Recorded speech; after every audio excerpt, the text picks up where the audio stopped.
Excuse me ख़वातीन हज़रात, एक और एपिसोड के साथ मैं अहमद अली भट्ट हाज़िर हूँ। पाकिस्तान की हम बात करते हैं तो पाकिस्तान के साथ बहुत से नाम जुड़े हुए हैं, लेकिन कुछ नाम ऐसे होते हैं जो वाकई ही किसी तारुफ के मोहताज नहीं होते। हिस्ट्री इस चीज़ की गवाह है कि ब्लड लाइन जो पाकिस्तान के अंदर वाकई ही फ़्लो करती है वो उन लोगों की करती है जो इमॉर्टल हैं। उनमें से एक नाम अल्लामा इकबाल का है। लेकिन जहाँ हम लोग इकबाल साहब की बात करते हैं वहाँ हम उनकी ब्लड लाइन की भी बात करते हैं।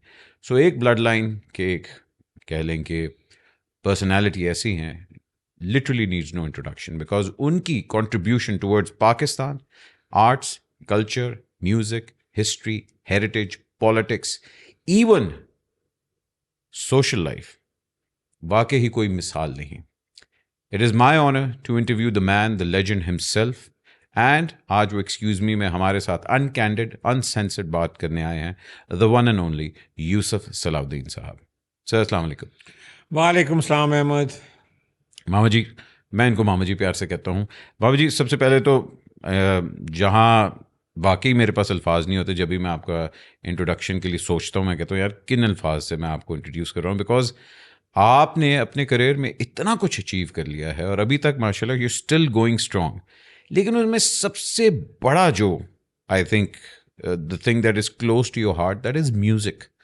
You not having any classical training, you not having कोई कह लें कि क्लासिकल बैकग्राउंड भी नहीं था, किसी बड़े घराने से म्यूज़िक के नहीं भी थे, लेकिन फिर भी आपकी लगाव जो म्यूज़िक से है वो और किसी चीज़ से नहीं है।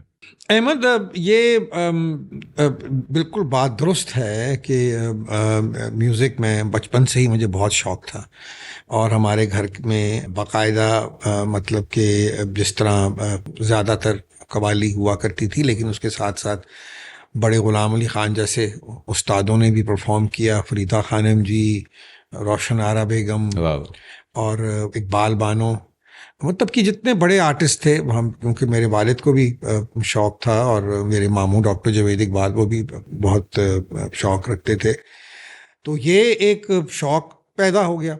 लेकिन मैंने नहीं कभी सोचा था कि मैं कोई म्यूज़िक प्रोड्यूस करूँगा या कंपोज करूँगा या कभी कोई थोड़ी बहुत कोई छोटी मोटी कोई शायरी भी कभी कभी कर लूँगा। ये मेरे माइंड में नहीं था।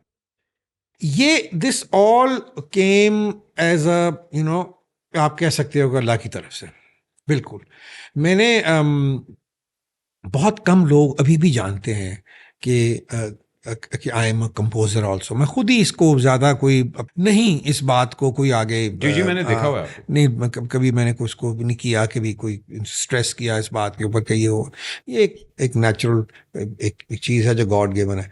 बहुत साल पहले मैंने नाजिया हसन का एक गाना लिखा और कंपोज किया था, टाली दे थले। हाँ। वो नाजिया और ज़ोहेब यहीं मेरे पास ठहरे हुए थे, यहीं हमने उसकी they were doing a programme for PTV.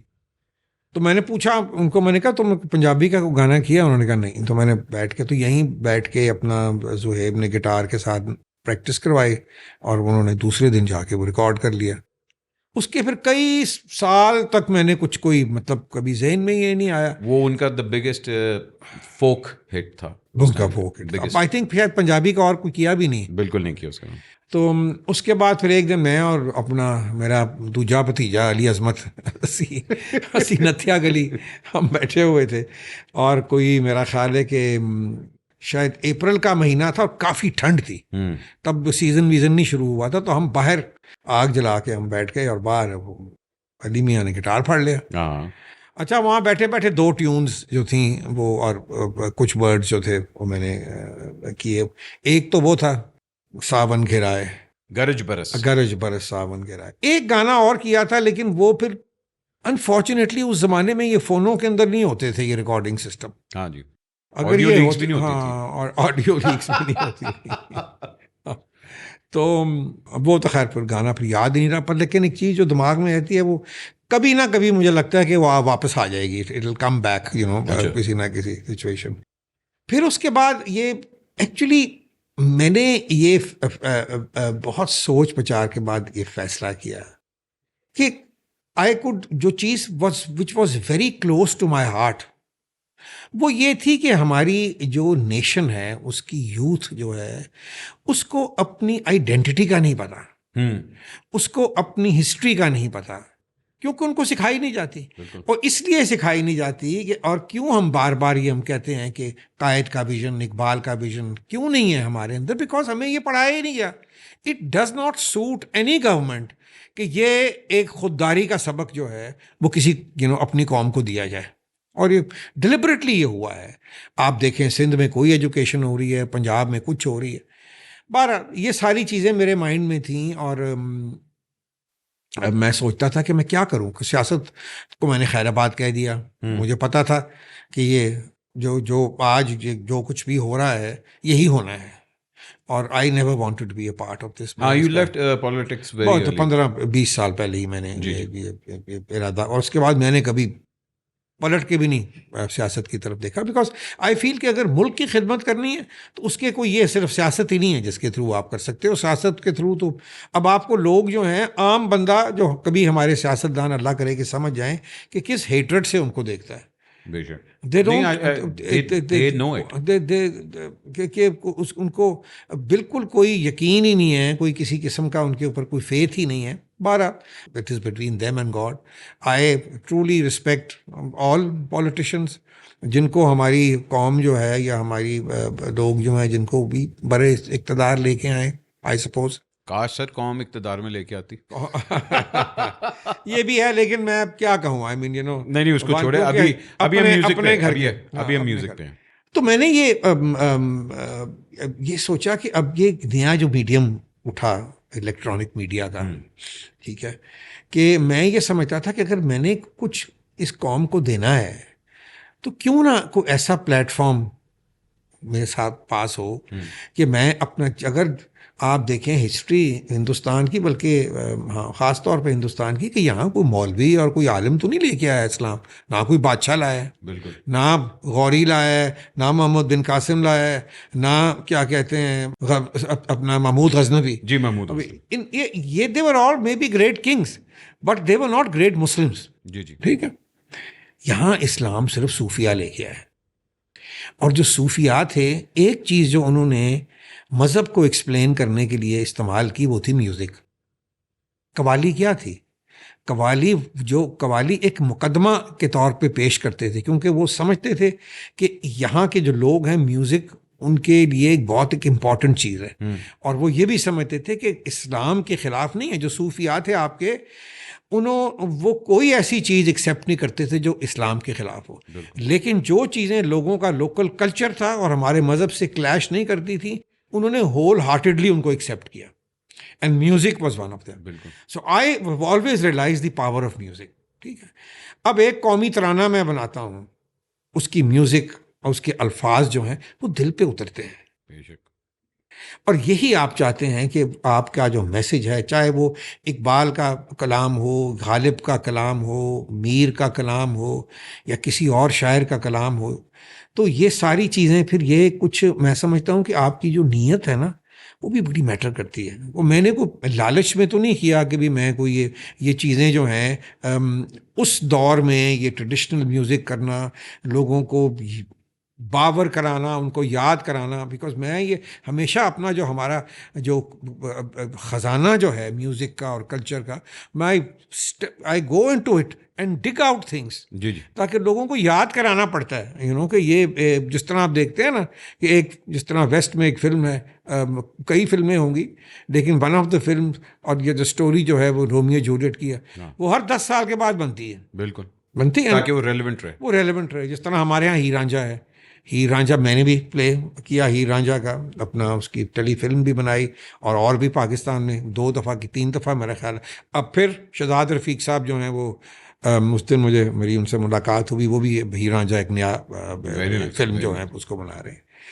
तो ये चीज़ें जो हैं उसमें बस वो फिर एक ऐसा कोई अल्लाह की तरफ से एक आया कि सबसे पहले जो मैंने एक प्रोग्राम किया जिसकी वजह से ये सारा कुछ हुआ, वो इकबाल डे का एक प्रोग्राम था, और हमारी नेशनल सूफ़ी काउंसिल थी जो जनरल मुशर्रफ ने जिसको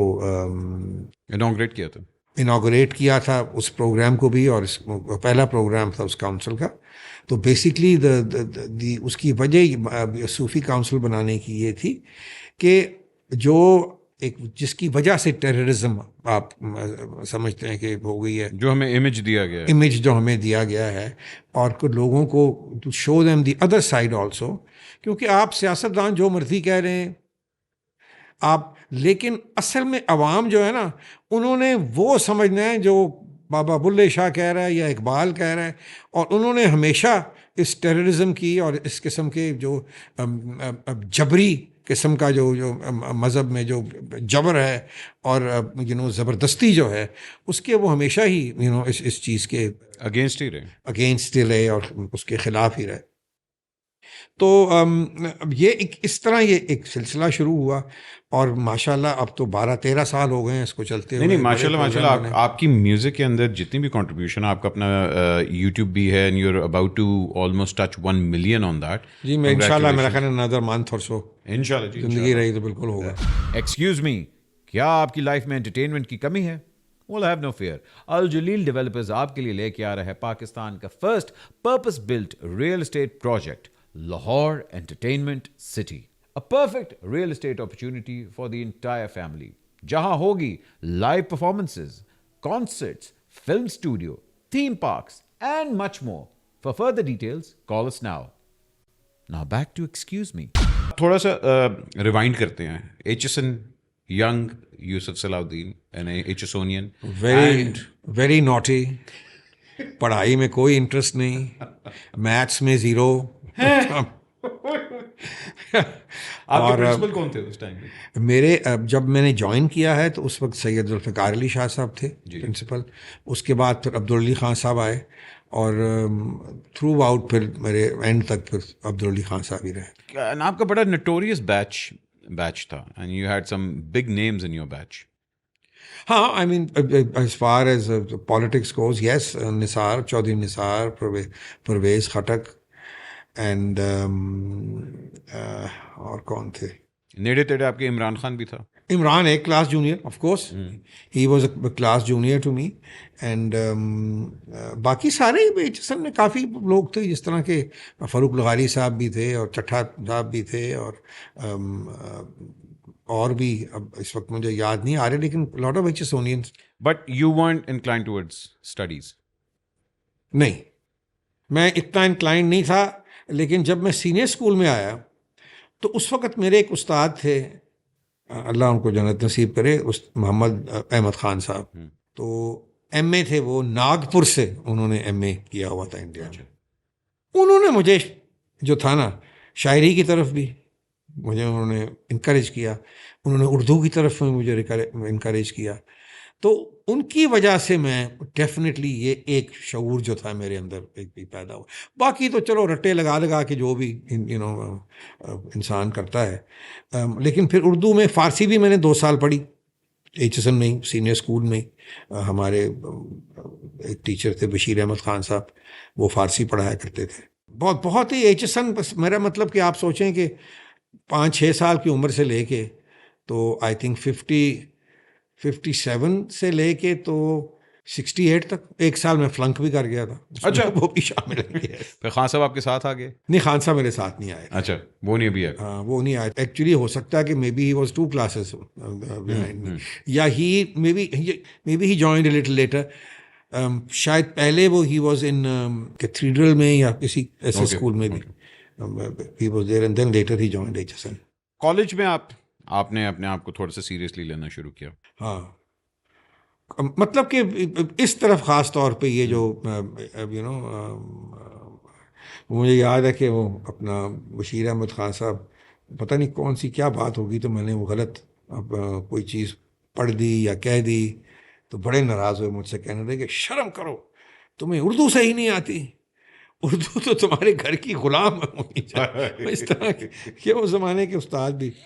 लेकिन बड़ा ही एक अच्छा वक्त गुजरा इन HSN में, और बहुत ही, हालांकि अब्दुल अली ख़ान साहब जो थे बड़े ही सख्त और बड़े स्ट्रिक्ट प्रिंसिपल थे, और कई दफ़ा मेरा मतलब है कि उनसे डांट भी पड़ी, बल्कि एक दफ़ा तो एक चपेट भी पड़ गई थी। अच्छा, वो हुआ यूँ कि हमारी क्लास हो रही थी, सीनियर स्कूल की बात है, तो क्लास हो रही थी ज्योग्राफी की, तो ज्योग्राफी को हमको इतना सीरियस नहीं लेते थे, ठीक है। तो वो हमारे जो टीचर थे, मेरा ख्याल अभी तक हयात ही हैं, तो अब वो कुछ पढ़ा रहे थे और मैं आगे से किसी गाने की तान लगा रहा था। अब मेरी बदकिस्मती कि खान साहब जो थे वो वहाँ से गुजर रहे थे कॉरिडोर में, वो सीधा आए और मेरी आवाज़ अभी माँ इस तरह कुछ कर ही रहा था कि उन्होंने आके ना तो एक जोरदार, और ही वॉज माशाल्लाह 6'2", and when he was studying in Oxford, तो he was known as Ali the noble savage. उनके जो वहाँ जो नाम उनका मशहूर था वो ये था, बिकॉज बड़ा you know must Viking have नाम बीन, था। he was good looking and he was tall and he was must have been a little wild also in his time.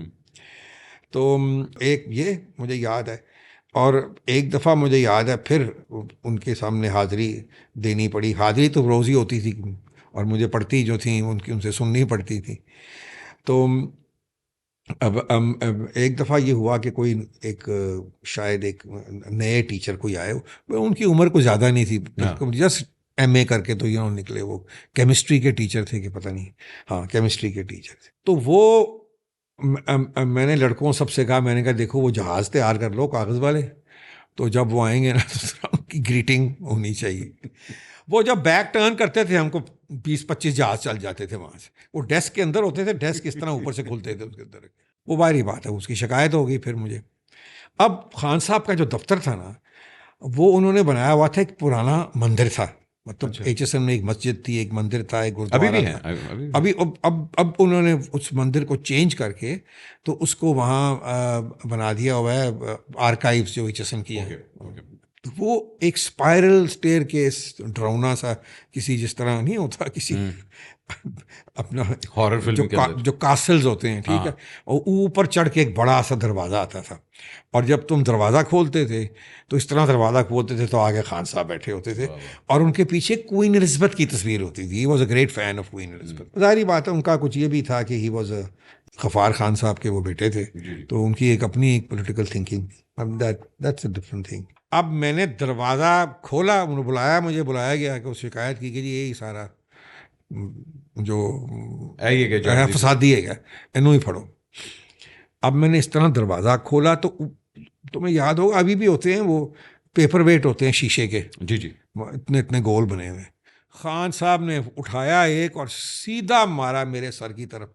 इससे पहले कि वो मेरी तरफ लैंड करता, मैंने दरवाज़ा किया, अब मैं दरवाज़ा खोला ही था बंद, और मैंने वो दौड़ लगाई वहाँ से कि उसके बाद फिर तो शरारतें बहुत होती थी। और हम हमेशा, मुझे वो एक हमारी होती थी एक एक्स्ट्रा ड्रिल, वो ये होता था कि गेम से पहले फिर आपको घंटा आना पड़ता था, क्योंकि खान साहब ने एक अंग्रेज़ उस्ताद को जो मच हेटेड था, मिस्टर मलन उसका नाम था, कि वो उसको मार्शल लगाया हुआ था। यानी मार्शल का काम ये था कि HSN के बाहर भी और HSN के अंदर भी, यानी कि जो लड़के फ्रेंच लीव मार के को फिल्म देखने चला गया बोर्डिंग, वो जाके सिनेमा हाउस से पकड़ लेते थे, और फिर उनकी बाकायदा क्लास होती थी।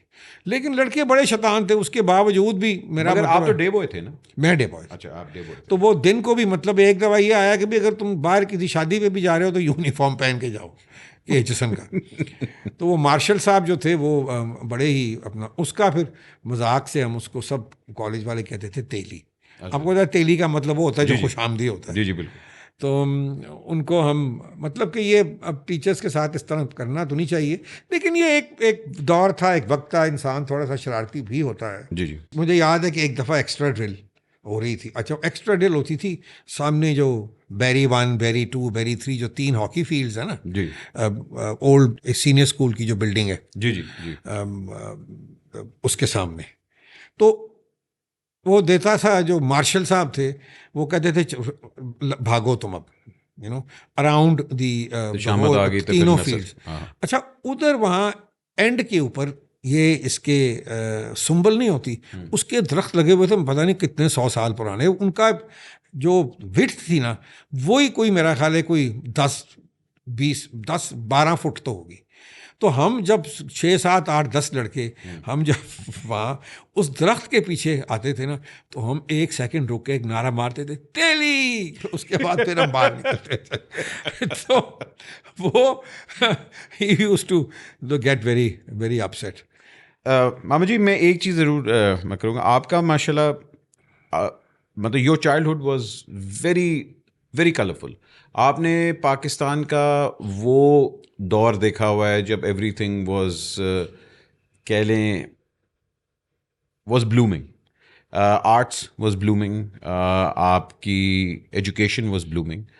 प्राइम आपने देखा हुआ है पाकिस्तान का, वो प्राइम। और जब फेस्टिवल्स होते थे, हम लोग फेस्टिवल्स को सेलिब्रेट भी किया करते थे, हमारे पास सिनेमाज थे, आर्ट हाउसेस थे, थिएटर थे, क्लब्स थे and everything. And then you seen the Zia दौर।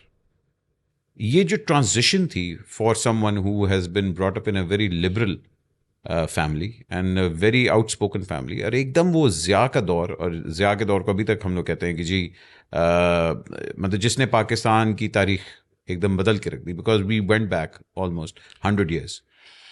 बिल्कुल आप ये ठीक कह रहे हो अहमद। और अनफॉर्चुनेटली मैं हमेशा ये कहता हूँ कि एक चीज़ जो मैं हमेशा आस्क फॉरगिवनेस फ्रॉम अल्लाह है, कि मैं ज़िया की जो रजीम था मैं उसका हिस्सा रहा, मैं मजलिस शूरा का मैं मेंबर रहा।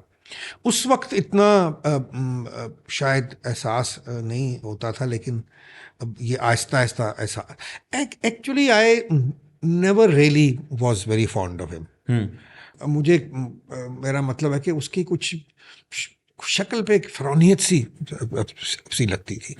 एक तो मुझे, मेरा ख्याल है, सियासत में जाना ही नहीं चाहिए था, क्योंकि मेरी वो, आई थिंक वो मेरा दम जो था ना, माइंड, वो उस किस्म की सियासत के पीछे नहीं था। बट व्हाट मेड यू मतलब एंटर बस पॉलिटिक्स? जस्ट क्योंकि वालिद सियासत में थे, फिर वो ट्रेडिशनल यही होता है ना, भी बाप सियासत में है, फिर आप सियासत में जाते हो। My father also he was general Jilani's cabinet, जब नवाज शरीफ और अभी फाइनेंस मिनिस्टर थे।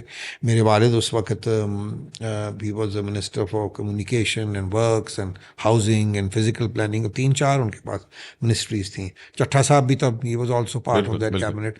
अच्छी कैबिनेट थी, शरीफ लोग थे सारे।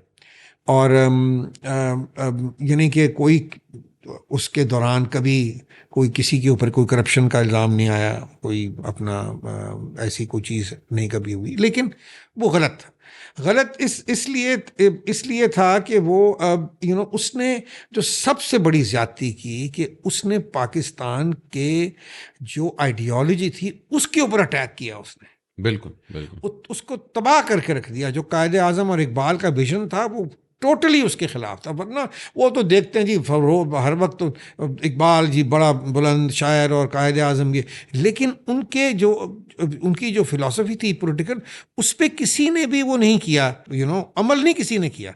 और यही हमारा अलमी है। अगर हम जो इनकी पॉलिटिकल फिलॉसफी थी, जो एक्चुअली जो नज़रिया पाकिस्तान था, जो आइडियोलॉजी थी पाकिस्तान की, जिसको कई हर हुक्मरान ने आके गलत मलत इंटरप्रेट किया जी। और उसको वो इंटरप्रेट किया जो उसको सूट करता था।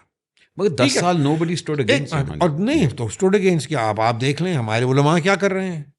ये आपका क्या ख्याल है, जो हमें कुरान ने या सीरत नबी ने हमें जो सिखाया है, क्या हम उस पर हमने कभी अमल किया? आज तक नहीं हमने अमल किया। हम बिल्कुल उस चीज़ से, सबसे बड़ी बात है कि मैं पीछे ही मुहर्रम था, तो आप मुहर्रम पे मैं कुछ ना कुछ हमेशा करता हूँ। आपको भी मैंने भेजी। जी। वो अलामा साहब की एक बहुत मशहूर फ़ारसी नज़म है कि the meaning of freedom in Islam and the secret of the tragedy of Karbala. Farsi में वो नज़म है। तो उसको फिर ट्रांसलेट किया, उसकी सारी वीडियो बनाई।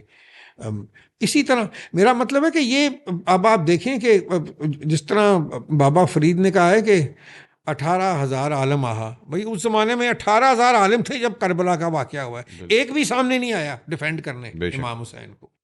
तो ये एक बहुत बड़ा, मैं समझता हूँ कि हमारे लिए ये अलमिया है। और ये सिर्फ इस वजह से है कि हम जाहिल हैं, क्योंकि जहालत है। जो अरब कंट्रीज़ हैं उनमें ये चीज़ इसलिए नहीं है कि वो अरबी समझते हैं। उनको कोई भी आलिम फूल नहीं कर सकता कि नहीं कुरान में तो ये लिखा हुआ है। हमें तो यहाँ हमारे मदरसों में जब कुरान शरीफ पढ़ाते हैं तो उसका तर्जमा नहीं बताते, नहीं पढ़ा, सिर्फ आपको रटा देते हैं एक ज़बान में उस चीज़ को।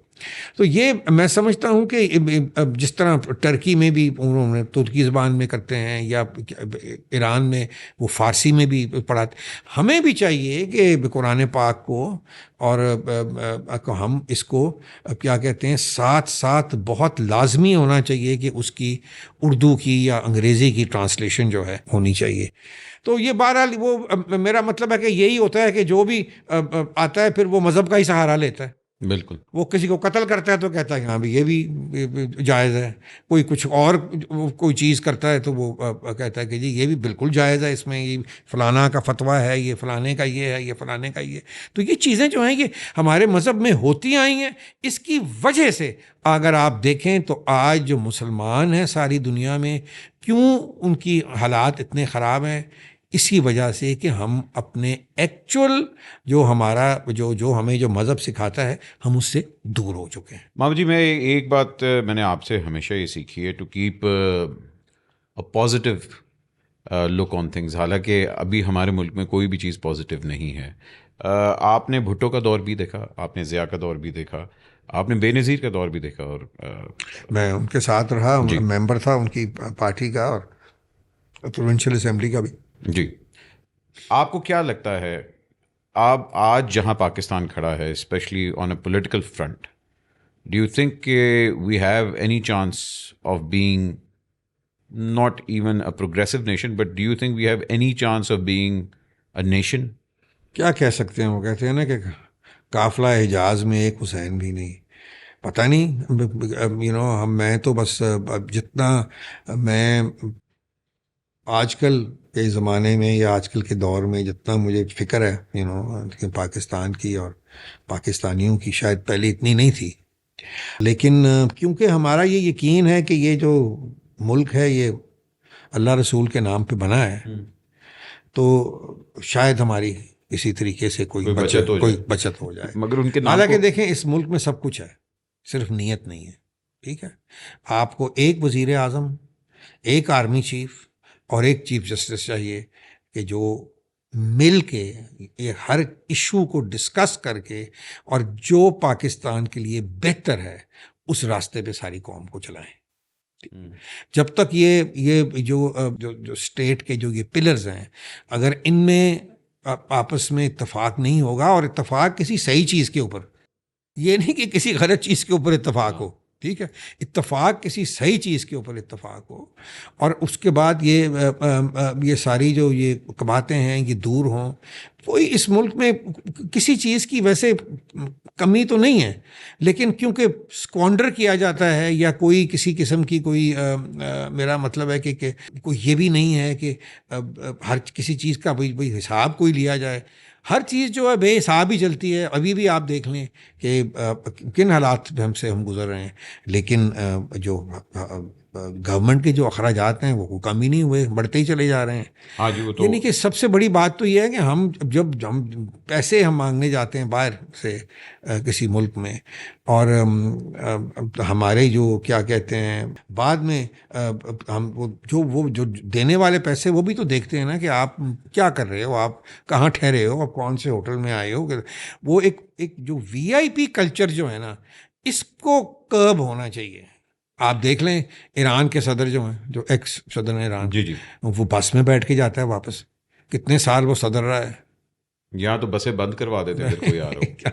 यहाँ बसें बंद करा देते हैं कोई आ रहा हो तो ये चीज़ें जो हैं हमारे, अब अगर कौम में हमारे यूथ में अगर हम ये चीज़ें नहीं उनको डालेंगे तो उनको अब हम एक, मुझे सैडली ये कहना पड़ता है कि हमारे नौजवानों में अदब उनको किसी ने सिखाया नहीं, तमीज़ नहीं किसी ने सिखाई, और एक हम बिल्कुल ही मेरा मतलब है कि क्लूलेस हो गए, क्लूलेस एक हम हो गए हैं। हम ये नहीं पता, हमें ज़िया-उल-हक का दौर आया, उसने ये बंद करा दिया, वो बंद करा दिया। आपकी कौम जो थी वो अब फिर हिंदुस्तान की म्यूज़िक की तरफ देखना शुरू हो गई या वेस्ट की तरफ चली गई, अपनी चीज़ कोई छोड़ी नहीं। और क्यों ना देखें, क्योंकि आपके पास तो नहीं है कुछ ना, आप तो कुछ नहीं ऑफर कर रहे उनको, तो जाहिर बात है डिजिटल मीडिया आ सारी बात है।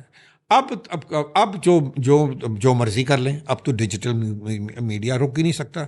हम देखते हैं। अभी कल मैंने देख रहा था कि मैंने खुद स्टेटस लगाया अपने कि एक हमारे सिंगर हैं बिलाल सईद, बड़ा अच्छा वो गाते हैं।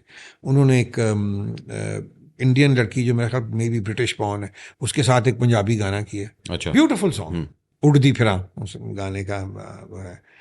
तो इतना मुझे खुशी हुई देख के कि the collaboration between the two Punjab's, ठीक है, and what a beautiful song. And beautiful video also. तो ये भी चीज़ें हमें मद्देनज़र रखनी चाहिए। और ये बिटवीन द टू कंट्रीज़ जो लोग हैं, हुकूमत, खैर हमारी हुकूमत में ये है, हमारी हुकूमत तो ये चाहती है कि इंडिया के साथ कोई अब अच्छे ताल्लुकात हमारे हों, लेकिन उनकी तरफ से जो है वो क्यों, बिकॉज ऑफ नरेंद्र मोदी साहब, वो बिल्कुल ही, मेरा मतलब है कि इस चीज़, क्योंकि उनको पॉलिटिकली सूट नहीं करता किसी किस्म का, उनका स्टांस ही वही। लेकिन उसके वो भी रोकते हैं उनकी, कोई वहाँ से उनका कोई सिंगर आ जाए यहाँ या कुछ करे, they go through a lot of pressure, लेकिन उसके बावजूद भी काम हो रहा है। बिल्कुल हो रहा है। Things are happening, so you can't. मैं देख रहा हूँ कि हमारा एक चैनल है जिसके लिए मैं भी कभी कभी मैं क्या कहते हैं, I do programs for them, Sufi score. जी जी। अब वो बेस्ड इंग्लैंड में है, लेकिन वो सब पाकिस्तानी आर्टिस्ट भी और तमाम इंडियन आर्टिस्ट भी, उन दोनों के प्रोग्राम्स वो बनाते हैं। मामा जी, you have always bin affiliated with beauty, और रोमांटिक तबीयत तो आपकी है, आपकी हवेली के अंदर भी हर तरफ रोमांस की झलक नज़र आती है। यहाँ लिज हर्ली आई थी, वो भी आपके पास आके रही, बड़े मशहूर ख़वातीन आई और बड़ी उनसे आपकी दोस्ती रही। प्यार, सच्चा प्यार किससे हुआ आज तक? ये नहीं बताते कभी। अच्छा, डू यू बिलीव, जाहिर बात है कि do you believe in love एक दफ़ा ही होता है या बार बार होता है? देखो, I got married twice, unfortunately I was twice divorced. तो ऑब्वियसली मैंने अपनी पसंद की, मोहब्बत की शादी की थी, जो भी मैंने की थी। बिल्कुल। तो definitely I think for someone like me, मोहब्बत के बगैर तो इंसान एग्जिस्ट ही नहीं कर सकता। अगर पैशन आपके अंदर ना हो, किसी चीज़ का भी पैशन हो, आप एक आर्टिस्ट हो, अगर आपके अंदर आर्ट करने का पैशन नहीं है तो आप कभी कुछ अचीव नहीं कर सकते। पैशन होना बहुत ज़रूरी है। पैशन क्या है? इश्क ही है। बिल्कुल बिल्कुल। और मे भी आजकल के ज़माने में अब हम वो जो कॉन्सेप्ट जो है इश्क का, या इश्क का तो खैर मेरा ख्याल आजकल सवाल ही पैदा नहीं होता, चले मोहब्बत आप कह लें, वो भी कॉन्सेप्ट जो है वो कुछ थोड़ा सा जो है ना, कुछ पलूट सा हो गया है।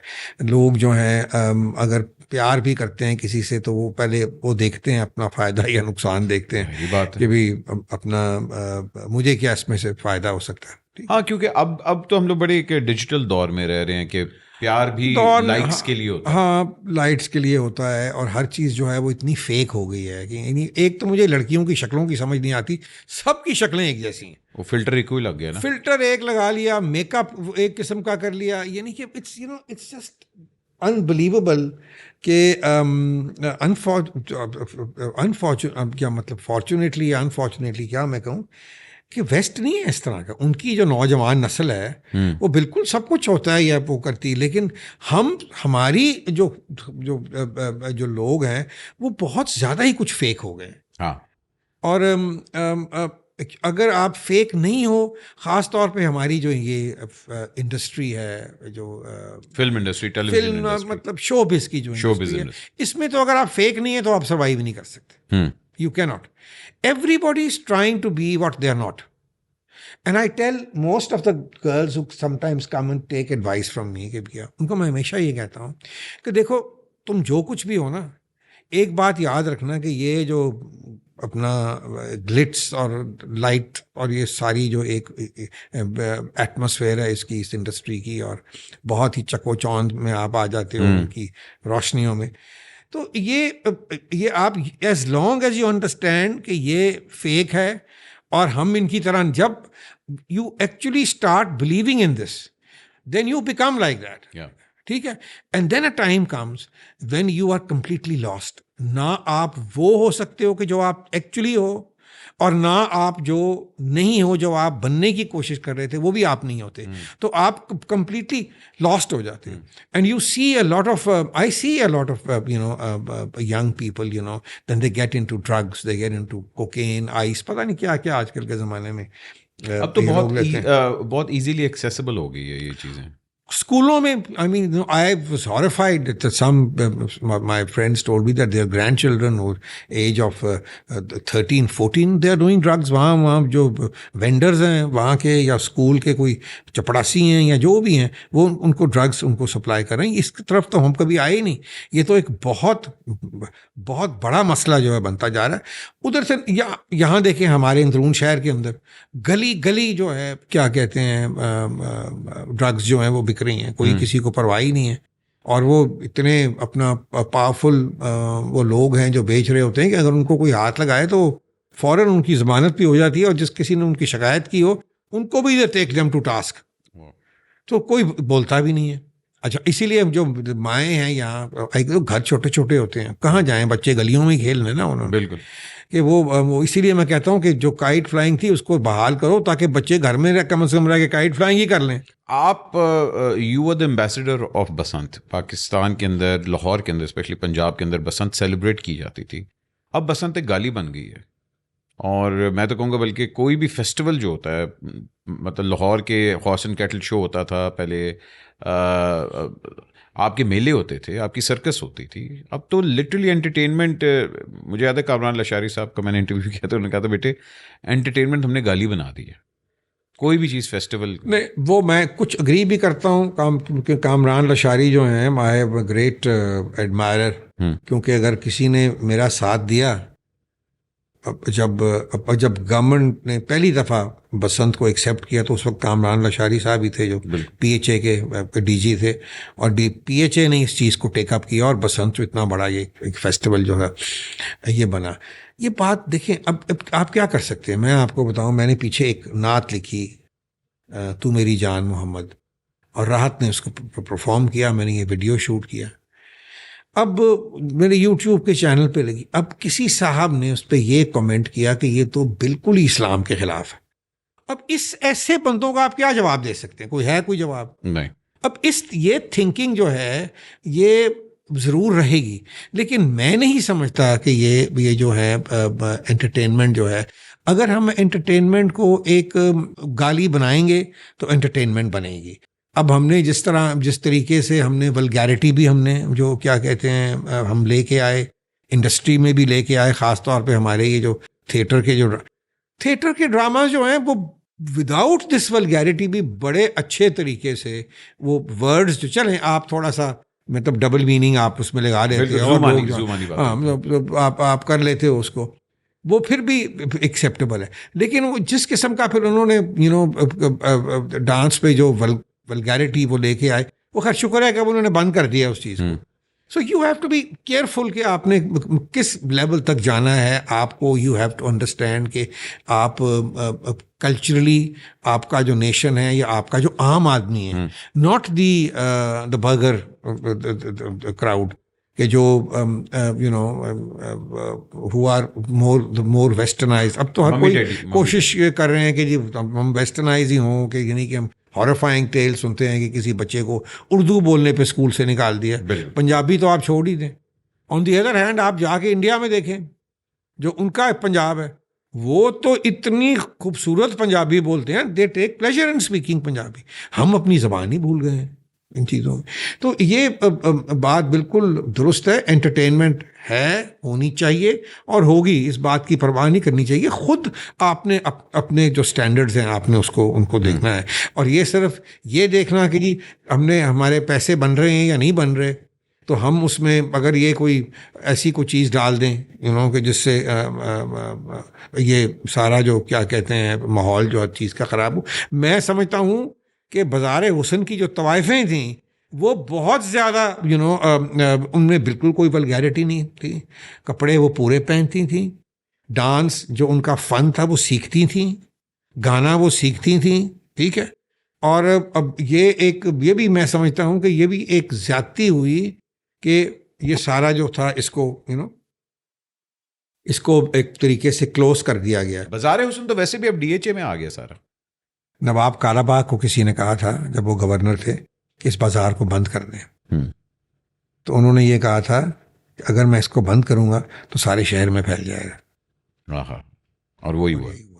क्या बात। हालांकि मैं ये समझता हूँ, देखें ये म्यूज़िक और डांसिंग ये हमारे ख़ास तौर पे पंजाब के कल्चर का एक बड़ा हिस्सा था। मुझे याद है अल्ताफ़ हुसैन साहब अपना चौधरी अल्ताफ़ साहब जब गवर्नर थे पंजाब के, तो उन्होंने ये स्टेटमेंट दी थी कि मुझे बड़ा दुख है कि मैं अपने बेटे की शादी पे मुजरा नहीं करवा सका, क्योंकि कि ये हमारी पंजाब की ट्रेडिशन है ट्रेडिशन भाई। हाँ, मेरा मतलब है कि ये आप हर चीज़ ही सारी हिस्ट्री को बदल के रख दें और कहें कि जी ये भी सही नहीं है, ये भी सही नहीं है, ये भी सही नहीं है, तो वो तो बात बिल्कुल एक्सेप्टेबल नहीं है।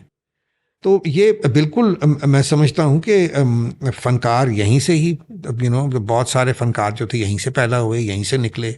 अब फिल्म इंडस्ट्री के बहुत से लोग यहाँ से निकले। आपकी सिंगर्स जो हैं, अब चंद एक अच्छी सिंगर जो थी उनका भी ताल्लुक यहीं से था, क्योंकि फ़न था तरह। और ये सीखती किन से थी? इनको बड़े बड़े उस्ताद बरकत अली खान साहब इनको सिखाते थे, फ़तेह अली खान साहब इनको सिखाते थे। सबका ये इसी एरिया के अंदर ही अंदरून शहर के अंदर ही सबका घर बार थे। तो ये एक कम से कम ये एक प्रोफेशनली ट्रेंड ये लोग थे। अब तो जो हो रहा है मैं तो बयान ही नहीं करना चाहता कि ना, बस वो सिर्फ मैंने यही सुना है कि जी वो ख़वातीन आती हैं और वो कपड़े ऑलमोस्ट उन्होंने नहीं पहने होते और वो फिर वो परफॉर्म करती हैं, वो डांस जो है वो होता है। तो फिर वही आपका हो गया ना, आपने स्ट्रिप डेक लगाते हैं। हाँ, तो उस ज़माने में तो उस्ताद होते थे, इनको बाकायदा जब ये परफॉर्म करती थी तो इनके साथ इनके उस्ताद बजाते थे। कोई हारमोनियम बजाता था, कोई तबला बजाता था, कोई और कोई इंस्ट्रूमेंट जो थी वो बजाई जाती थी। बड़ा एक डिसेंट माहौल होता था। ये लड़कियों को ये नहीं होता था कि खुली छुट्टी जहाँ मर्जी तुम। नहीं मामा जी, हुण तुसीं मुजरा वेखना ना ते तुसीं टिकटॉक ला लो, अद्धा मुजरा ते टिकटॉक ते हुंदा। ਉਹ ਸਭ ਤੋਂ ਫਨੀ ਗੱਲ ਹੈ ਵੇ ਕਿ ਹੁਣ ਮੁਜਰਾ ਜਿਹੜਾ ਵੇ ਉਹ ਕੁੜੀਆਂ ਨਹੀਂ ਕਰਦੀਆਂ। ਹੁਣ ਮੁਜਰਾ ਜਿਹੜਾ ਕਰ ਰਹੇ ਨੇ ਉਹ ਸ਼ੀਮੇਲ ਕਰ ਰਹੇ ਨੇ ਸਾਰੇ। आई मीन दे आर वो पता ही नहीं लगता कि भी ये खातून है कि ये मर्द है। हाँ। और वो बड़े बड़े नाम हो गए उनके, वो उनकी मतलब जिस तरह लोग पैसे फेंकते हैं उनके ऊपर लाखों। अच्छा, ये आजकल ये जेंडर फ्लूइड ते मतलब ठीक है, इंटरसेक्स और हमारे ख्वाजा सरा कम्युनिटी तो बहुत हमारी स्ट्रॉन्ग भी है और मतलब पाकिस्तान पहला मुल्क था जिसने एक्स पासपोर्ट भी इशू किया। मगर अब इस चीज़ को जिस तरह औरत मार्च हाईजैक हुआ, जिस तरह फेमिनिज़म हाईजैक हुआ, मी टू हाईजैक हो गया, एक मर्दों के ख़िलाफ़ एक एंटी मैन हेटरेड और वो सारा कुछ चलना शुरू हो गया है। अपनी रोटी खुद पकाओ, मैं तुम्हारी नौकरनी, ये वो दिस एंड दैट। हालांकि ये सारा एजेंडा वेस्टर्न एजेंडा है which is funded by western, और ये प्रूव भी हो बिल्कुल, ये it is totally funded by the west जी। और वो हमारे इक़दार जो है, हमारी जो क्या कहते हैं उनको ट्रेडिशन को, वो ये अटैक क्या कहते हैं, हमारा फैमिली स्ट्रक्चर को, क्योंकि उनका बर्बाद हो गया हुआ है वो दे फील के भी यहाँ ये जो ख़ास तौर पे जो मुस्लिम कंट्रीज़ हैं उनका बर्बाद करो। लेकिन ये मैं आपको बता दूं कि ये इस तरह बर्बाद नहीं होने लगा इनसे, क्योंकि हमारी मिडिल क्लास और हमारी जो लोअर मिडिल क्लास है वो बड़ी पक्की है अपने इन मामलात के अंदर। वो अपनी ट्रेडिशनली भी बड़े पक्के हैं। और even in a country like India जहाँ ये बहुत ज़्यादा क्या कहते हैं ज़्यादा आज़ादी है हमारे से, वहाँ भी एक ट्रेडिशनल क्या most household they stick to their tradition. तो ये I totally agree with you कि ये एक बिल्कुल एक, मैं तो कहता हूँ ये एक साजिश है। मेरा मतलब है कि एक शादी करने का क्या मत करो शादी, क्या ज़रूरत है शादी करने की, बच्चे पैदा करने की रिस्पॉन्सिबिलिटी जो है भी खामन जो है उसका काम है कि वो प्रोवाइड करे, ठीक है। अगर बीवी भी प्रोवाइड करना चाह रही तो उसमें कोई हर्ज नहीं है, ये कोई बुरी बात नहीं है। लेकिन ये एक इसको इशू बनाना और कहना कि नहीं जी रोटी मैं नहीं पकाऊंगी तुम पकाओ, और मैं ये नहीं करूंगी तुम करो, कल को कहेगी जी बच्चे भी तुम ही पैदा करो वो किस तरह होएगा? तौबा इस्तग़फ़ार। अमेरिका वाले तो ये कर भी रहे हैं ना कि मैं जेंडर फ्लूइड हो गया हूँ, कि आज मैं अपने आप को ही, शी, देम, इट भी कह सकता हूँ। और एक बंदे ने अभी वो सर्जरी करवा के अपने आप को कुत्ता भी बन गया और इस तरह की बकवास वगैरह भी अब करनी शुरू कर दी। देखिए, बहरहाल ये एक अल्लाह का एक निज़ाम है कि अल्लाह ताला ने कई लोगों को इस तरह क्रिएट किया होता है। वी शुड नॉट बी, हमें उनके खिलाफ नहीं कुछ करना चाहिए, बल्कि they are part of our society जिस तरह बाकी रियलिटीज़ वो। लेकिन वो तो एक और चीज़ है वो जो लेकिन ये जो है, मेरा मतलब है कि ख़वातीन जो बोल रही हैं और इस तरह की जो बातें हैं कि जो एक सोसाइटी में मेरा मतलब है कि एक इस तरह की अपहीवल ही अब देखें ना, अब तमाम जो खवातीन जो हैं पाकिस्तान की वो कहें कि हमने घर में ही नहीं रहना, हाँ, तो क्या होगा? बिल्कुल। मेरा मतलब है कि एक कंफ्यूजन ही हो जाएगी ना। मामा जी, आपकी दोस्ती ऑन अ पर्सनल लेवल है इमरान खान से, और इमरान खान को आपने पहले एज अ दोस्त देखा, फिर एज अ क्रिकेटर देखा, और फिर एज अ पॉलिटिशियन देखा। इन तीनों में वो कौन से रोल में सबसे ज़्यादा फिट है?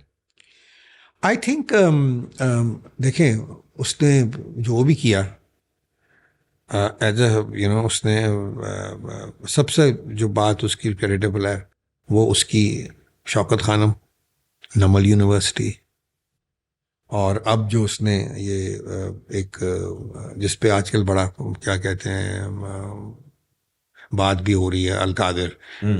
ये हो गया वो हो गया। तो बहरहाल अगर आज भी पाकिस्तानी उसको 10-11 अरब रुपया डोनेट करते हैं उसकी शौकत खानम के लिए, नमल के लिए और चीज़ों के लिए, तो जाहिर बात है उस बंदे में कुछ ना कुछ तो होगा ना। As a politician, he's also achieved. He became Prime Minister of this country. You may agree with him, you may disagree with him. हर एक की अपनी अपनी सोच होती है। लेकिन he did achieve. क्रिकेट में तो उसने जो अचीव किया पाकिस्तान में दोबारा कभी अचीव ही नहीं किया। He is an achiever. I always used to tell him that you are a blessed child of God. अल्लाह ताला की रहमत है तुम्हारे ऊपर। तुम जो भी, मैंने कहा तुम्हारी जो गलतियां हैं ना वो ये नहीं है कि कोई कम है, लेकिन वो भी माफ़ हो जाएंगी या हो जाती हैं। और मैं तो उसकी ज़िंदगी में यही देख रहा हूँ कि यही हो रहा है। इसीलिए आई डोंट, मुझे लोग कहते हैं जी ये हो जाएगा, उसको फलाना हो जाएगा, उसको क्या हो, मैंने कहा डोंट वरी अबाउट हिम, जो कहाँ कहाँ से वो बच निकला है। तो जस्ट ये है कि he if he gets the chance to become prime minister of Pakistan again, then he must absolutely, जो पिछली गलतियां हुई हैं, जो लोग उसके साथ थे, मैं समझता हूँ कि बहुत सारे जो थे वो बिल्कुल they were absolutely incapable, they do not have the potential to run the country. So he must change his team if he gets a chance again and bring in people who deserve to be there. बाबा जी, हमारी army ने हमेशा पाकिस्तान को जिस तरह कह लें कि बड़ा बेटा होता है, उसी तरह हमारी पाक आर्मी है। जितनी हमें उनको ज़रूरत है उतनी उन्हें भी हमारी ज़रूरत है। और एक हमारा रोमांस हमेशा से हमारी आर्मी के साथ रहा है। हमने उनको आइडियलाइज़ किया है, हमने उनको हमेशा सर आंखों पे रखा है। आपको लगता है कि आर्मी के खिलाफ ये जो एक पूरी कैंपेन की गई है जस्ट टू कि जी आर्मी और पाकिस्तान की आवाम को अलहदा किया जाए, ये एक बैरूनी साजिश आपको लगती है इसमें इन्वॉल्व है? देखिए, ऐसी कोई साजिश कभी कामयाब नहीं होती। ठीक है, अब साजिश इस तरह की कामयाब नहीं होती। मैं ये समझता हूँ कि इस वक्त बहुत ज़्यादा ज़रूरत है कि जो पाकिस्तान की आवाम है और पाकिस्तान की फ़ौज है उसमें यकजहती हो। बिल्कुल। अनफॉर्चुनेटली इस वक्त ये ऐसे हालात नहीं हैं। ठीक है, और ये बेहतर अपना जो हमारी फ़ौज की क़यादत है वो बेहतर जानती है। हम लोग इसमें क्या कह सकते हैं, हम तो यही कह सकते हैं कि भाई अब अगर ये इस तरह के हालात हैं और ये एक साजिश है या जो मर्जी आप कह लें इसको, लेकिन हकीकत है कि ये एक दरार जो है ये पहले कभी नहीं आई थी। बिल्कुल। ठीक है, तो इसको ख़त्म करें। It is entirely in the hands of the जो हमारी फ़ौज की क़यादत है, क्योंकि आप पाकिस्तान जिन मुश्किलात में मुब्तला है, आप कभी सोच भी नहीं सकते कि आप आप अपनी फ़ौज के ख़िलाफ़ हों या अवाम जो है वो फ़ौज के ख़िलाफ़ इतनी हो जाए कि वो बिल्कुल। अब देखें, अब इस वक्त जो हालात हैं, ये टेररिज्म जो अब आनी दोबारा रीस्टार्ट हुई है, इसमें तो सबसे ज़्यादा अवाम की जो यकजहती है फ़ौज के साथ होनी ज़रूरी है। बिल्कुल, ठीक है, ख़ास तौर पे उन एरियाज़ में, फ्रंटियर में, ये जो हमारे एरियाज़ हैं जहाँ से ये सारा काम शुरू हुआ है।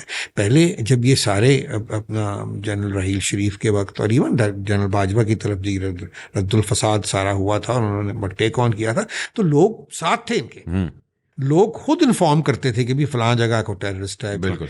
अब ये नहीं हो रहा, तो ये एक ये पाकिस्तान का नुकसान है।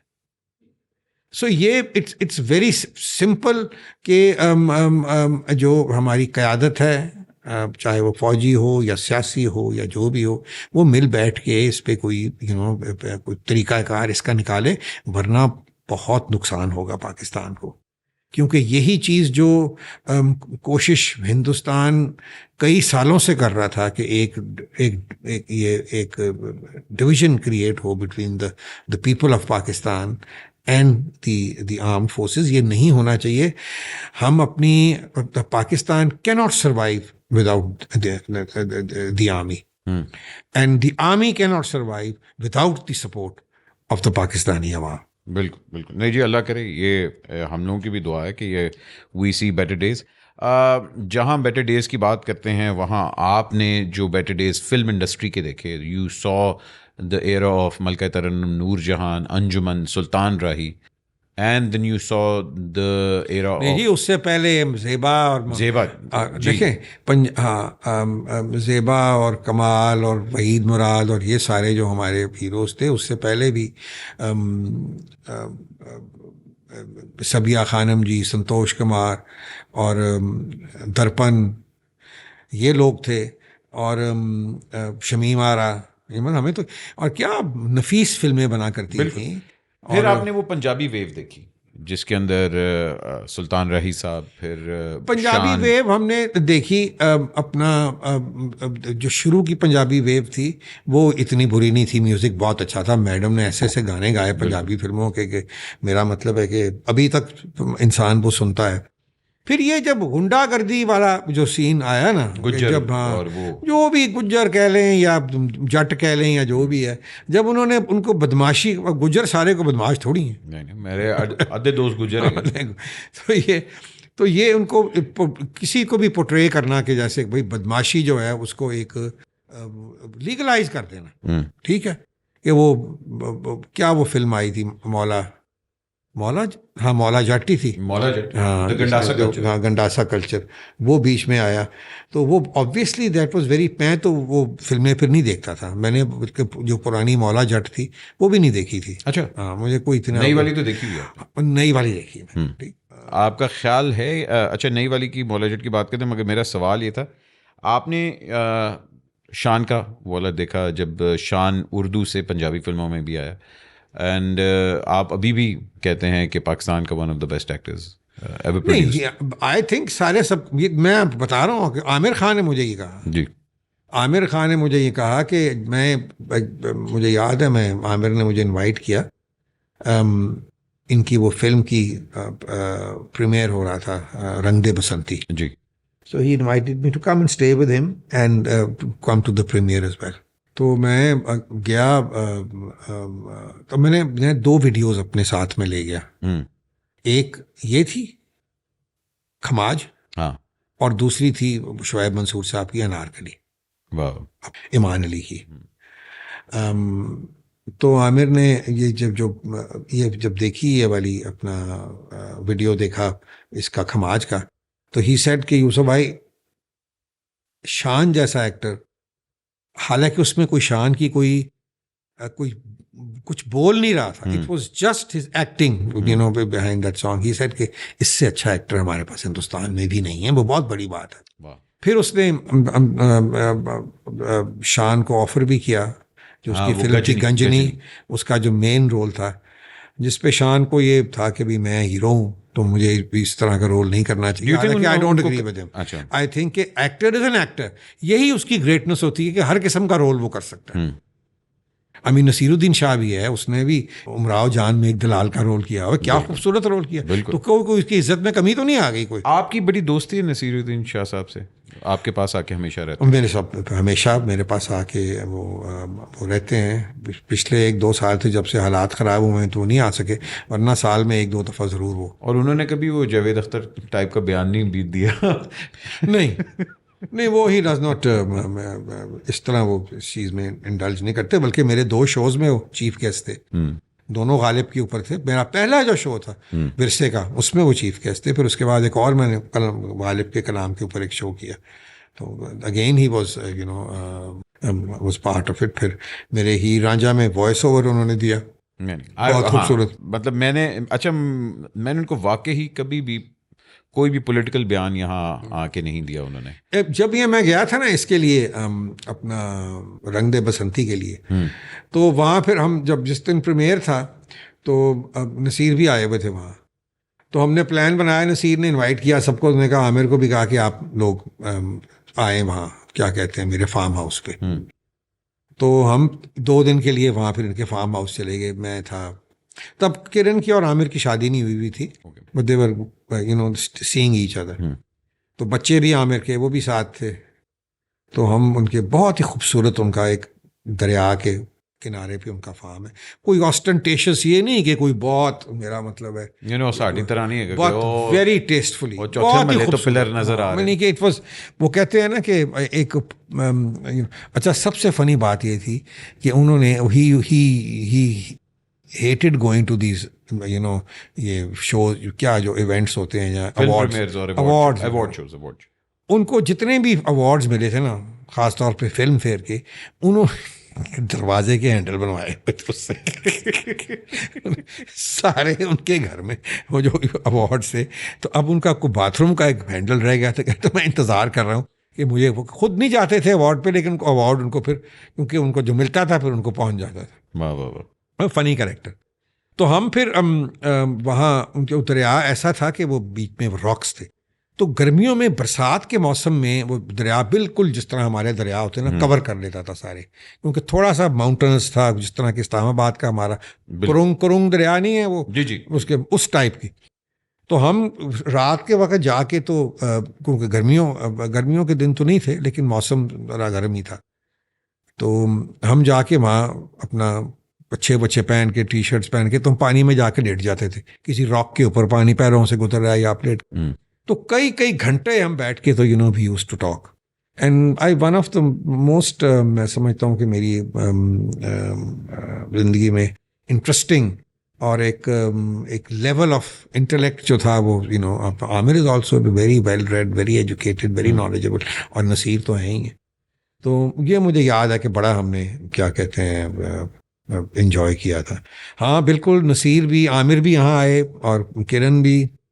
फिर कौन सा वाकई ही गेस्ट आपकी हवेली में आए? क्योंकि अगला हम लोग टॉपिक भी बारूद खाना हवेली की बात करने लगे हैं, दी आइकॉनिक हवेली हु हैज। मैं हमेशा ही, मुझसे कई दफ़ा ये सवाल हुआ है, मिसेस वाडिया कायदे आज़म की बेटी से बड़ा कोई, जो मुझे जिस चीज़ ने हिला के रख दिया, वो उनकी विजिट थी, जो आज तक मैं कभी भूल नहीं सका। उनसे बड़ा कोई स्टार नहीं था। क्या उनकी ग्रेस थी, क्या क्लास थी उस खातून की। मैं कहता हूँ, I have met royalty, I have met Lady Diana, I have met half of the royalty of Europe, लेकिन जो उनकी ग्रेस और क्लास थी ना, और knowledge, I tell you that I spent about 7 hours with her. मैं उनको पहले कुकूस कैफे खाने पे ले गया, फिर हम यहाँ आए, यहाँ 2 घंटे बैठे रहे, फिर हम अपना वो जो आपके डिफेंस में वो जो आइसक्रीम का पार्लर है, कहते जिलाटो, नहीं पुराना वाला जो है, अब उधर वो जो कैंपस है लम्स के पास, आई थिंक वो जो हमारे जो चेयरमैन, हॉटस्पॉट गए, बिकॉज शरियार साहब भी हमारे साथ थे, तो उनके बेटे का है वो, वहाँ भी गए। वहाँ आई मीन वो सारा, मैंने एक जो किस्सा है, वो एक मेरा आर्टिकल है, व्हेन टाइम स्टूड स्टिल। तो अगर किसी ने वो देखना हो तो वो आपको मिल जाएगा उसके ऊपर। वो डॉन में मैंने वो आर्टिकल, पर ज़िंदगी में एक ही आर्टिकल मैंने लिखा, उसके बाद मैंने कभी ना पहले लिखा ना बाद में लिखा। डॉन में वो छपा था, और वो सारी जो उनकी जो विजिट थी और जो मैंने टाइम उनके साथ गुजारा और जो गुफ्तगू उनके साथ हुई उसके ऊपर। Did you record it? नहीं, वो रिटर्न ही है। नहीं, वो जब आई थी तो आपने कोई उसमें से तस्वीरें ही हैं बस। उस वक्त भी मेरा ख्याल वो शायद नहीं था अभी, पता नहीं, वो कैमरा उस वक्त वीडियो नहीं आई थी इसके ऊपर कैमरे के। वो मैं नहीं चाह रहा था कि इतनी कोई sir something very intimate, it's something very intimate. वो भी जब यहाँ आई, यहाँ तो चंद तस्वीरें, मेरा अपना एक बच्चा है यहाँ मोहल्ले का ही, उसको मैंने कहा था यार आके कुछ तस्वीरें खींचते हैं, वो लगी हुई बात अपना बहुत सारी तस्वीरें। तो वो एक बड़ा मेरे लिए एक मोमेंट था, and of course Naseer, I had always wanted to know Naseer. ना एक होता है ना इंसान को एक ख्वाहिश होती है कि यार ये बंदा जो है ना, इसके साथ दोस्ती होनी चाहिए। और देखें अल्लाह की कुदरत कि वो इधर ही आ गए। जब शोएब साहब फिल्म शूट कर रहे थे तो मुझे उन्होंने कहा कि नसीर, मैंने शूट करना है, एक तो आपके यहाँ इधर ही शूट करने हैं वो सीन, और दूसरा वो आपके पास रहेंगे। मैंने कहा शोएब साहब बिस्मिल्लाह, बल्कि सुपर बिस्मिल्लाह। फिर वो हम ऐसी हमारी दोस्ती हुई कि बहुत ही प्यार, और उनके साथ भी, और उनकी जो वाइफ हैं रत्ना जी, क्योंकि ख़ुद वो नहीं इतना अपना व्हाट्सएप देखते, तो मैंने जो चीज़ भेजनी होती मैं उनकी बेगम साहिबा को भेज देता हूँ कि आप उनको प्लीज़ दिखा दीजिएगा। ये अभी जो मैंने मुहर्रम पे किया है ये वीडियो, मैंने उनको ये अभी रिसेंटली ये भेजा। तो उसके अलावा रेखा, विनोद खन्ना, हमारी एक बहुत प्यारी दोस्त थी परमेश्वर गोडरेज, जो मेरी भी और इमरान की भी, हम 79 से उनको जानते थे, और जब भी इंडिया जाना, बॉम्बे जाना, उनके पास ठहरना।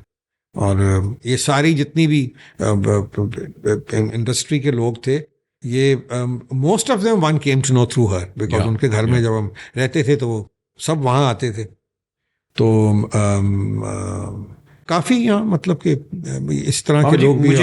मैं योर आइकॉनिक हवेली, आपके पुरखों की हवेली, और it has seen so many shades, the most flourished time जो आपको इस हवेली में याद हो, वो कौन सा एरा था?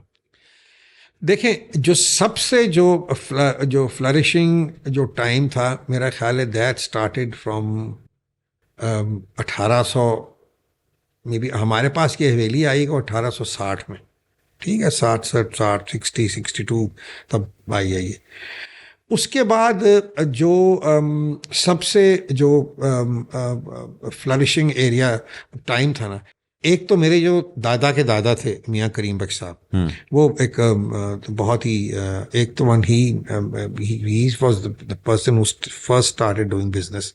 उन्होंने कंस्ट्रक्शन कंपनी एक उनकी थी, एक हिंदू उनके पार्टनर थे। और ये आप जितनी बिल्डिंग लाहौर में पुरानी देखते हैं ना, कंस्ट्रक्ट इन्होंने की हुई है। आर्किटेक्ट चाहे कोई और हो, बट कंस्ट्रक्शन सारी मोस्ट ऑफ देम इनकी थी। और he was a great, very very community minded person. अपनी कम्युनिटी का बहुत उनको एहसास था। ये बादशाही मस्जिद तो थी, इसके सब मीनार टूटे हुए थे सिखों की।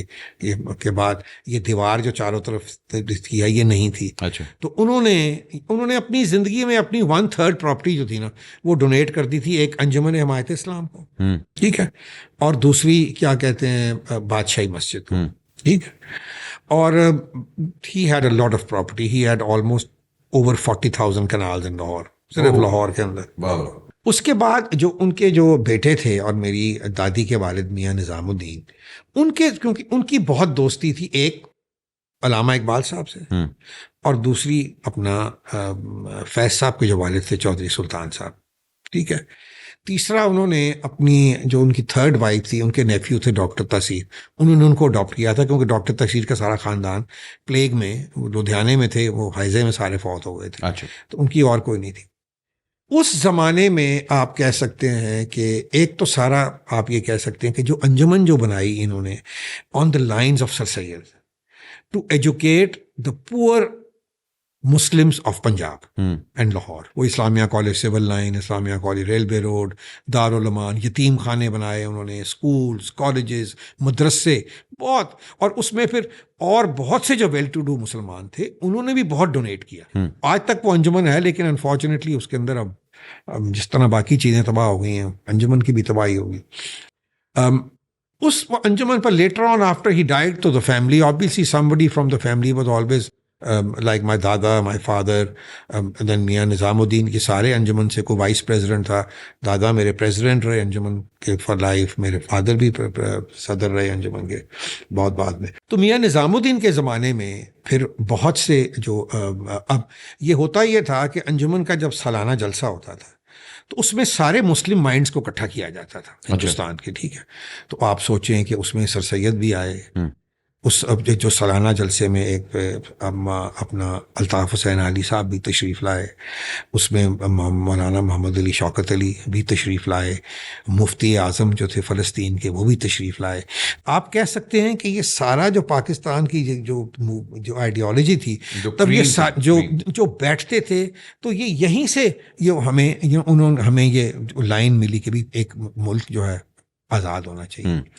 और क्योंकि अलामा साहब खुद बहुत एंड तक मुंसलिक रहे और मस्जिद अपना अंजुमन के जलसों में और अंजुमन के ये जो क्या कहते हैं होते थे इनके सालाना जलसे उनमें, बल्कि ये बड़ा मशहूर किस्सा है, मैंने कई दफ़ा ये सुनाया है, फिर आपके सामने सुना देता हूँ कि जब अल्ताफ़ हुसैन हाली साहब अल्ताफ़ हुसैन हाली साहब एक बहुत बड़े शायर भी थे जी। वो नबियों में रहमत लक़ब पाने वाला और गालिब के शागिर्द थे और गालिब का दीवान भी उन्होंने छपवाया था, ठीक है। सो अपने ज़माने के बड़े, और ये सारे लोग जो थे ये अलीगढ़ की जो तहरीक थी उसमें सब शामिल थे, यानी कि अलीगढ़ यूनिवर्सिटी में पढ़ाया, क्योंकि वो भी एक चीज़ थी मुसलमानों को पढ़ाने के लिए, जब जहालत से निकाल के तो ये अपना अलीगढ़ यूनिवर्सिटी में ये दाखिल हुए, क्योंकि शुरू में जो आम जो मुसलमान थे वो बिल्कुल पसंद ही नहीं करते थे कि अंग्रेज़ी ना पढ़ो, पीछे रह गए थे। तो सर सैयद ने ये मिशन उठाया, उसने कहा भाई पढ़ोगे नहीं तो कहाँ जाओगे। बिल्कुल। तो इसलिए सर सैयद की जो जिसको हम अलीगढ़ मूवमेंट भी जो कहते हैं उसमें ये सारे बड़े बड़े नाम थे, अपना नवाब वक़ारुल मुल्क, अपना डिप्टी नज़ीर अहमद, इवन आगा खान जो थे क्या कहते हैं उनकी भी कंट्रीब्यूशन थी। अच्छा। इसमें नवाब ढाका की कंट्रीब्यूशन थी, बाकायदा फंड्स देते थे अलीगढ़ के यूनिवर्सिटी को करने के, तभी तो इस लेवल तक पहुंची। तो उसी लेवल के ऊपर इन्होंने यहाँ पंजाब में, और जब कायदे आज़म रहमतुल्लाह अलैह पहली दफ़ा तकरीर करने आए, क्योंकि पंजाब में तो उनको कोई नहीं जानता था, तो मेरे जो दादा थे मियाँ मीरुद्दीन, उनके इनविटेशन पे अंजुमन के प्लेटफॉर्म पे, ये बरकत हॉल यहाँ है अपना, अभी उसकी वॉल सिटी अथॉरिटी ने, कामरान लशारी ने बहुत मेहनत करके तो उसको सारा रिस्टोर किया है उसको। वहाँ क्या कहते हैं उनका जलसा हुआ, ठीक है, पहली दफ़ा। तो ये सारी एक अब मेरा मतलब है कि मेरे जो that was the flourishing era. अच्छा, उसमें फिर ये था कि ये तमाम लोग जो हैं इनका आना होता था, जिस तरह के अब्दुर्रहमान चुगताई हैं, उस्ताद अला बख्श हैं, सूफ़ी तबस्सुम साहब थे, फिर प्रोफेसर नज़ीर जो गवर्नमेंट कॉलेज के प्रिंसिपल थे, उनकी भी पैदाइश इसी हवेली की है। अच्छा। महमूद अली कसूरी साहब की पैदाइश इस हवेली की, कि महमूद अली कसूरी साहब के जो दादा थे मौलाना कसूरी बहुत बड़े आलिम थे, उनको हमारे बुजुर्ग वहाँ से रिक्वेस्ट करके यहाँ लाए थे और एक घर उनको दिया था जहाँ वो चंद साल वो यहाँ रहे थे, जितनी देर, वो इसलिए कि उन्होंने अंजुमन का सारा जो ड्राफ्ट किया, उसका सारा सिलेबस ड्राफ्ट किया, उसकी कॉन्स्टिट्यूशन ड्राफ्ट की, और उसके बाद चंद साल रह के तो यहाँ से वो चले गए थे। लेकिन उनकी फैमिली तब भी यहीं थी, मेरे होश तक उनके कुछ मेंबर जो थे अपना, तो डॉक्टर प्रोफेसर नज़ीर जो थे वो महमूद अली कसूरी के खाला के बेटे थे, तो वो भी यहीं पले बड़े अपना प्रोफेसर नज़ीर। तो आप सोचें कि क्या लेवल था। डॉक्टर तासीर फैज़ अहमद फैज़ भी इधर ही, जब उनके वालिद आया करते थे उनके साथ आया करते थे, और उस ज़माने में इस तरह नहीं था कि मेहमान जो थे वो कोई 1-2 दिन के लिए, वो तो महीने ने 2-2 महीने के लिए नौकर घोड़े हर चीज़ उनकी साथ होती थी। मामा जी अल्लाह आपको लंबी ज़िंदगी अता फरमाए, मैं तो हमेशा आपको इसी तरह हेल्दी देखना चाहता हूँ। आपकी लेगेसी इस हवेली में आपके बाद, what do you want this Haveli to be? पता नहीं, मैं इन चीज़ों को नहीं सोचता। इकबाल इस चीज़ के ख़िलाफ़ है।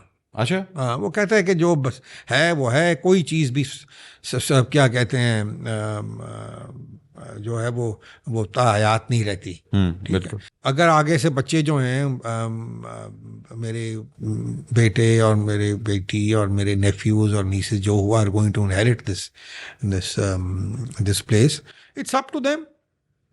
ये उन पे डिपेंड करता है ना। आपको हर चीज़ को ये मैं नहीं बिलीव करता कि आप, मगर आपकी इतनी बड़ी लेगेसी है, आपकी इतनी कंट्रीब्यूशंस हैं, इतना आपका वर्क है, एंड आई पर्सनली थिंक जिस तरह हम लोगों ने कभी भी मलका आई तरन्नुम होप कि नूरजहां मेरी पे, यूट्यूब का चैनल तब भी होगा इंशाल्लाह होगा।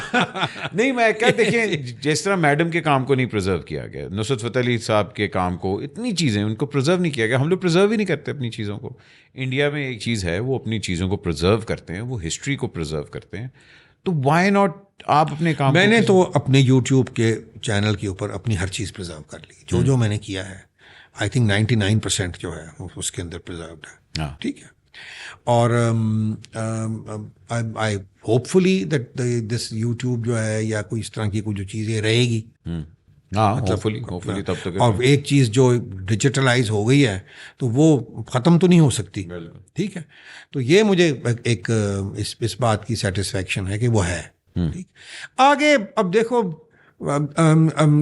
जिस तरह मेरे साथ जिन लोगों ने क्लोजली काम किया है, जिस तरह अब राहत हैं, साहिर अली बग्गा हैं, सनम मारवी है, हिना नसरुल्लाह है, राहत ख़ास तौर पे। राहत से आप बहुत ज़्यादा काम करते हैं, और बग्गे और राहत को स्पेशली आई थिंक लाइमलाइट में लाने में आपका बहुत बड़ा हाथ है। नहीं, वो अब आता तो इंसान अपनी मेहनत से है, बिल्कुल। लेकिन गाइडेंस बिल्कुल होती है, और उनको जो सही चीज़, मतलब मैंने राहत के साथ मैंने कोई अब 7 एल्बम्स की हैं। एक अभी रिसेंटली एल्बम कवाली की है मैंने, वो कंपोज भी किया है एल्बम, उसमें 1-2 कलाम मैंने लिखे भी हैं, वो आ रही है।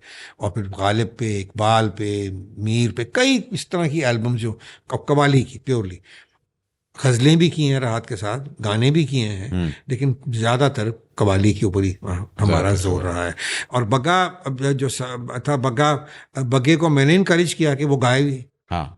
अब उससे पहले ज़्यादातर वो ज़ाहिरी बात है वो कंपोज करता था, और वो अरेंजमेंट, म्यूज़िक की अरेंजमेंट तो अभी भी इवन अली जफ़र, आपके यहाँ मैंने देखा है कि वो हमेशा यहाँ के वो क्लासिकल गाता है बहुत। नहीं, बिल्कुल अली को भी ऑलवेज इनकरेज्ड अली, और अली ने भी मेरे अपना बहुत से कलाम, वो ख़ास तौर पे मेरा जो एक कंपटीशन है, कोई उम्मीद भर नहीं आती, हाँ।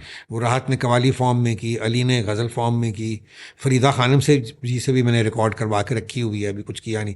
और अभी रिसेंटली इंडिया में प्रतिभा सिंह जो है, उसने सूफ़ी स्कोर के लिए बहुत ही खूबसूरत यही कलाम जो है इसी कंपटीशन में उसको गाया है।